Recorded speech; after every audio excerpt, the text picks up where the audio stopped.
നമുക്കെല്ലാവർക്കും അറിയാം ചില കാര്യങ്ങൾ ചെയ്യണം, പക്ഷെ എന്തുകൊണ്ടോ നമ്മളത് ചെയ്യാതെ ഒഴിഞ്ഞുമാറും, അല്ലേ? ഇതിന്റെ കാരണമെന്താണ്? പരിഹാരമെന്താണ്? നമുക്ക് നോക്കാം. ഒന്നാമത്തെ കാര്യം, മടിയെന്ന് പറഞ്ഞാൽ ശരിക്കും എന്താണ്? നമ്മൾ വിചാരിക്കുന്ന പോലെ ഒരു വെറും കഴിവുകേടല്ല അത്. സത്യം പറഞ്ഞാൽ വളർച്ചയ്ക്കാവശ്യമായ ആ ചെറിയൊരു ബുദ്ധിമുട്ടിനെ പേടിച്ച് നമ്മൾ കംഫർട്ട് സോണിൽ തന്നെ തുടരാനെടുക്കുന്ന ഒരു തീരുമാനമാണിത്.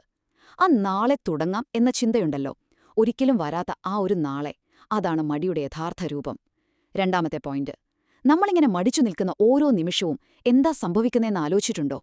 ലോകം മുന്നോട്ടു പോയിക്കൊണ്ടേയിരിക്കും, നിങ്ങൾ മാത്രം പിന്നിലായി പോകും. മറ്റുള്ളവർ അവരുടെ സ്വപ്നങ്ങൾക്ക് വേണ്ടി മുന്നോട്ടു പോകുമ്പോൾ മടി കാരണം നമ്മൾ അതേപടി നിൽക്കുന്നു. ഓർക്കുക, സമയം ആർക്കുവേണ്ടിയും കാത്തു നിൽക്കില്ല. അവസാനമായി, ഇതിനുള്ള പരിഹാരം അച്ചടക്കമാണ്.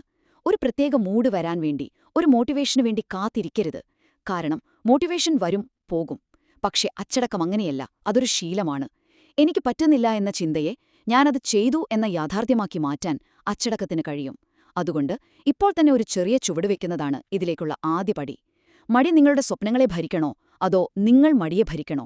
ആ തീരുമാനം പൂർണ്ണമായും നിങ്ങളുടെ കയ്യിലാണ്.